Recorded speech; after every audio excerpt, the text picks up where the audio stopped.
자, 지금 영광혈투라고 불리는 이 전남 영광 군수 재선거가 이 더불어민주당과 조국혁신당이 호남 주도권을 놓고 이제 경쟁하면서 이제 과열양상으로 치닫고 있습니다. 자, 민주당은 혁신당 후보를 허위 발언에 의한 명예훼손 혐의로 경찰에 고발했고요. 또 양측은 상대 후보의 부동산 전과를 놓고도 좀 공방을 벌이고 있습니다. 조국혁신당 후보는 서울 강남 청담동의 배우자 명의 21억 원 상당 아파트를 보유하고 영광에서는 아파트를 빌려 거주 중이다. 이렇게 하면서 민주당은 강남 부자가 왜 지역에 내려와 출마하느냐 이렇게 공격하고 있습니다. 반면에 조국혁신당은 민주당 후보가 폭력행위처벌법 위반 또 보조금 관리법을 위반한 사기 전과를 거론하면서 보조금 사기로 처벌받은 사람이 어떻게 군정을 다룰 수 있겠느냐 이렇게 비판하고 있습니다.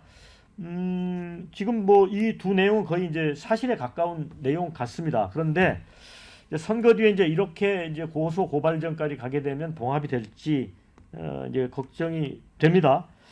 자, 박원순 의원님. 네. 지금 이 선거가 왜 이렇게 대선 주자끼리 맞붙은 선거처럼 이렇게 변해가는 겁니까?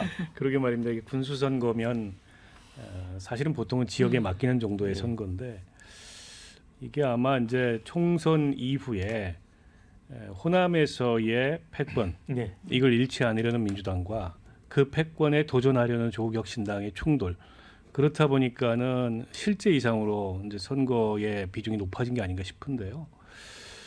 저는 조국혁신당이 민주당 맛을 제대로 보고 있다 생각해요. 그러니까 지난 총선의 비례대표 투표에서의 성과는 일종의 이제 치어리더로서 등장한 조국혁신당이 치어리딩을 하고 그만큼을 가져가라라는 건데 지금은 그라운드로 내려올라 그러니까 그라운드로는 절대 내려올 수 없다. 이게 이제 민주당의 입장인 거거든요. 과거의 진보 정당들이 민주당과 독자성을 강조한 선거를 치르기도 하고 선거 연합을 하기로 했는데 많이 당했던 일입니다. 그래서 여전히 조국혁신당한테 민주당이 허용하거나 요구하는 거는 치어리딩만 해라. 그 이상은 꿈도 꾸지 마라. 이건 것 같아요. 그러니까 조국혁신당은 비례정당의 한계를 뛰어넘으려면 지역에서의 경쟁력을 확보해야 되고 지금 호남 이외에는 이제 뭐 본인들이 경쟁을 안 하겠다고 선언한 거니까 지민 비조니까 다만 이제 호남에서는 경쟁을 하자 여기는 일당이었으니까 민주당 이건 것 같은데 그 경쟁을 허용하지 않겠다 요체는 이건 것 같고요. 그러니까 지금 영광이 특히 과열되는 이유는 지지율이 비슷하게 나와요. 조국혁신당 후보하고 민주당 후보하고 근데 이제 조국혁신당이 알아야 될 게 저희도 이제 이런 전국 단위 선거를 예전에 많이 치러보면 호남의 군 단위의 선거의 양상은 우리가 일반적으로 아는 선거의 양상과 매우 다릅니다. 특히 수도권 선거의 양상은 여전히 조직선거, 동원선거, 경우에 따라서 돈선거 이게 작용하는 선거예요. 그런 선거를 굉장히 유능하게 잘 아는 분이 거기에 선대위원장으로 가 계신 박지원 의원이시고 조국혁신당은 여론조사 지지율만 쫓아다니면서 선거 결과를 낙관할 수 없고 뭔가 이걸 뚫을 수 있는 그런 조직선거, 동원선거 게다가 재보궐선거는 투표율이 이렇게 높지 않은 인구 5만이면은 유권자 숫자나 당선 가능 투표권으로 봤을 때 한 13,000~14,000이면 당선이 될 거예요. 그 정도는 표를 셉니다. 민주당은. 이런 선거를 어떻게 뚫을 건가 이게 관건일 것 같아요. 아니 박원순 의원님이 이제 돈 선거 얘기하셨잖아요. 근데 다들 우리 방송 보시거나 라디오 듣는 분들이 아니 돈 선거가 언제적 얘기냐라고 하는데 저도 최근에 들었어요. 막판에 그런 게 있다고 하네요. 정말 그렇습니까? 근데 그거를 단정적으로 얘기할 수는 없습니다. 선거관리위원회 사람들이 눈을 부릅뜨고 막 돌아다니기 때문에 그렇게 단정적으로 얘기할 수는 없을 것 같고 아무래도 이제 그 지방선거의 특성상 그런 그 나쁜 전통이 내려오는 거는 부인할 수가 뭐 없다고 생각이 되고 저는 이 민주당하고 조국혁신당의 두 후보가 정말 그 아침에 언론 미디어에 그 등장하는 걸 보고 왜 이렇게 사람들이 없어서 이런 사람들이 나오느냐라는 정말 제가 정말 그 절망감이 느껴질 정도로 이게 국민의힘이 후보를 못 내면 민주당이나 혁신당이나 이런 데서도 좀 후보들이 좀 참신하고 깨끗한 사람들이 나와야 되는 거 아니에요? 무슨 사기 전과자의 폭력범에다가 청담동 사는 사람이 가고 근데 사실은 뭐 청담동 사는 사람이 가는 경우는 거의 대부분 아닙니까? 예. 우리나라 국회의원들 다 강남이나 집 갖고 있으면서 고향 찾아서 등록하는 건데 뭐 그건 그렇고 저는 관심을 갖고 있는 지역이 부산의 금정구입니다.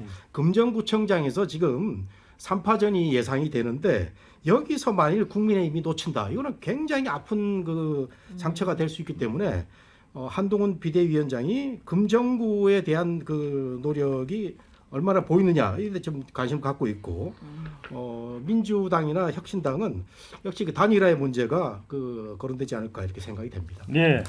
자, 네, 두 분께는 이거 한번 여쭤볼게요. 지금 이제 그 영광 곡성 선거 이렇게 치열하다 보니까 양쪽에서 또 뭐 지원금 주겠다.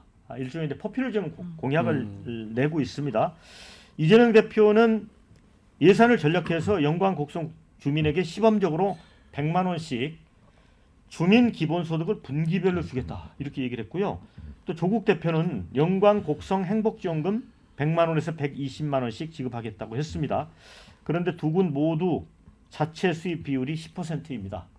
그리고 재정 자립도는 229개 기초자치단체 중 영광 163위, 곡성 172입니다. 자, 이게 가능할지 이거는 어떻게 보세요? 우리나라 대한민국의 정신이요. 저는 건국 이래로 열심히 일해서 크게 성장하고 그리고 이제 뒤처진 분들에 대해서 집중적으로 이제 복지를 하고 그래서 이제 복지국가가 되고 그게 우리나라 정신이라고 생각합니다. 그 반대로 가는 데가 이제 그리스라든가 이제 남미의 그런 국가들이지 않습니까? 그런데 지금 이 이재명 대표나 조국 대표께서 말씀하시는 거는 반대로 가자는 얘기예요. 저는 그래서 굉장히 이제 우려가 되는 것입니다. 김대중 대통령께서 이제 생산적 복지를 말씀하실 때 그게 바로 그런 정신이거든요. 복지를 해서 퍼줘서 이게 국가 경쟁력이 훼손돼서는 안 된다. 그래서 약자 중심으로 하고 생산 의욕을 북돋우자라는 게 생산적 복지거든요. 근데 정반대 방향으로 지금 이분들은 방향을 잡으신 거예요. 근데 문재인 정부 때 우리가 그 폐해를 이미 너무나 경험했지 않습니까? 소주 사온게 마차가 말을 끈다라고 했는데 결국 어떻게 됐습니까? 청년들 일자리 다 없어졌고요. 우리 사회 기본적인 어떤 풀뿌리 같은 것이 되는 그런 일자리들 다 없어졌습니다. 지금 다 키오스크가 돼버렸어요.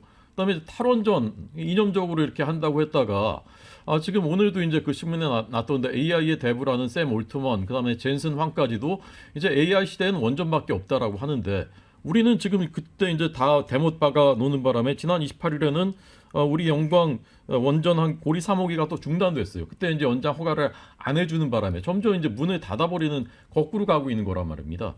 부동산 정책 어땠습니까? 집값 때려잡겠다고 해가지고 옛날에는 10억 원짜리 아파트면요. 아니 월급 받아서 10억 원짜리 아파트 우리가 도대체 어떻게 사지? 그랬었는데 지금은 서울에 10억 원짜리 아파트는 싼 아파트가 돼버렸어요. 이게 다 거꾸로 가는 이런 경제 정책 때문에 그런 것이지 않습니까? 그런데 지금 이제 이재명 대표 말씀하시는 25만 원, 그다음에 이제 금투세 이런 게 다 그런 연장선상에 있는 것이거든요. 근데 지금 바로 이곳 영광 곡성에서 또 그런 실험을 하겠다는 것인데 이것은 정말 우리나라의 그 기본 정신, 철학에 어긋나는 일이라고 저는 생각합니다. 네, 우리 장현주 부위원장.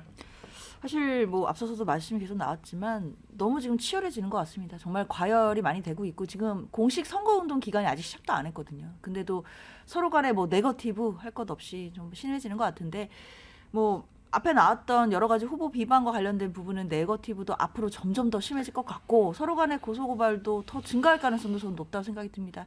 특히 지금 공약 부분에서는 뭐 기본소득이 됐든 뭐 지역화폐가 됐든 뭐 100만 원, 뭐 120만 원 이런 이야기들이 나오는데 항상 이런 선십적 정책들이나 공약이 나오려면 당연히 재원을 어떻게 할지에 대해서 구체적인 방안 나와야 될 거라고 생각이 들고요. 이런 것들은 아마 그 영광에 계신 또는 곡성에 계신 주민분들께서 저는 판단을 하실 거라고 생각이 듭니다. 다만 저는 이 네거티브가 조금 우려되는 부분들이 있는데요. 선거라는 것이 물론 뭐 선거를 앞두면 항상 다 서로 절박한 마음으로 뭐 치열하게 치르기 마련이긴 한데 그렇다 하더라도 금도라는 것이 있고 또 선을 넘지 말아야 된다라는 부분들은 있거든요. 근데 그런 부분들이 이제 이런 고소 고발전으로까지 넘어가게 된다라고 한다면 저는 이 선거 이후에 뭐 이른바 이제 진보 진영이라고 할 수 있는 그 진보 진영의 나름의 상처가 좀 남을 것 같아서 그런 부분은 좀 우려가 되거든요. 그렇기 때문에 이런 부분들은 양당의 지도부가 어느 정도 경쟁을 하지만 이게 선의의 경쟁이 돼야 되는 것이지 서로 간에 감정적인 골은 남기지 않도록 좀 금도를 어긋나지 않도록 이런 부분은 좀 자제할 필요는 있지 않나 생각됩니다. 네, 댓글 좀 소개를 해드리겠습니다.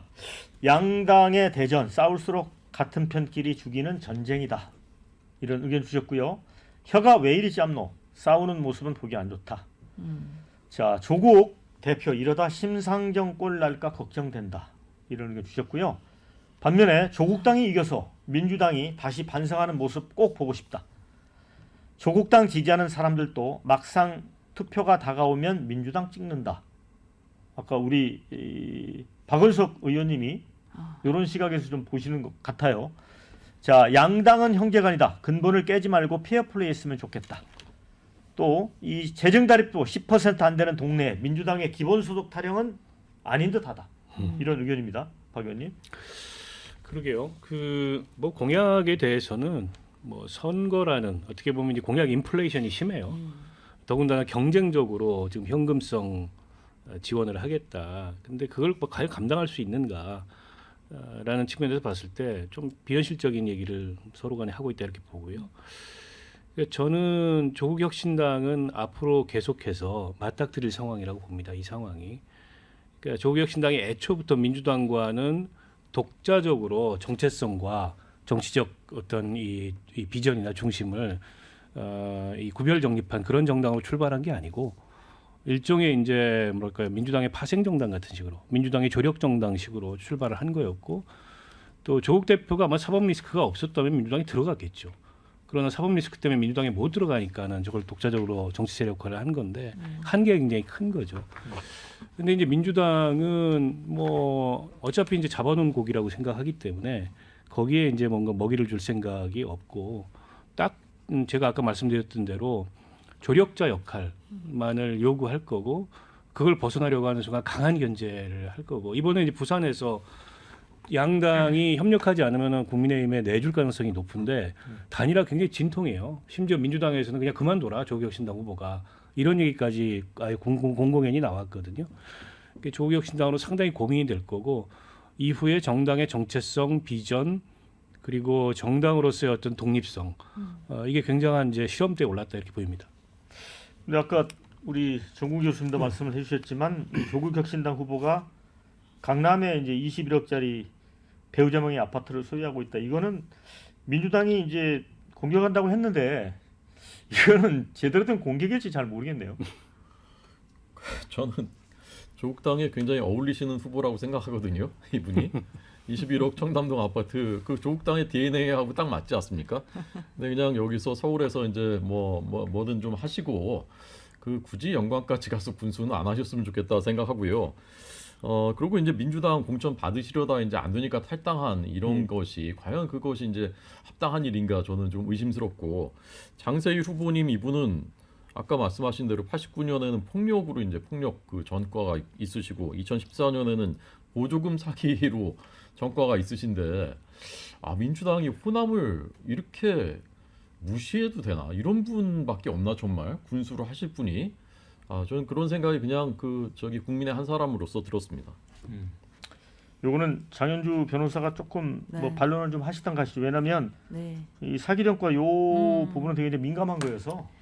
그렇죠. 뭐 폭처법상 관련된 정과는 89년도에 있었던 거고요. 뭐 사기 보조금 사기 관련된 거는 이제 14년도에 이제 벌금 정과가 있는 건데 물론 이 정과를 두고 당연히 그 주민들이 판단하시는 부분도 저는 있을 거라고 생각은 들어요. 근데 뭐 이게 전부라고 생각은 들지 않고 또 조국혁신당의 장현 후보 같은 경우에도 뭐 청담동에 집이 있다 이것만으로 뭐 불법은 아니겠지만 또 그 부분에 대해서 또 주민들께서 생각하시는 부분 저는 있을 거라 생각합니다. 이런 부분은 유권자에게 맡기면 되는 부분 같고요.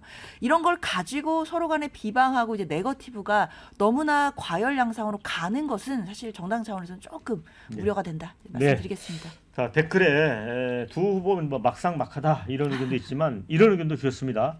장세일 후보는 폭력보다 사기가 문제다. 정부 돈 빼먹다 걸린 사람을 군수 후보로 세운 민주당은 대표부터 이계 의원까지 책임져야 한다. 막대기만 꽂아도 되는 시대는 지났다. 이런 글도 올려주셨습니다.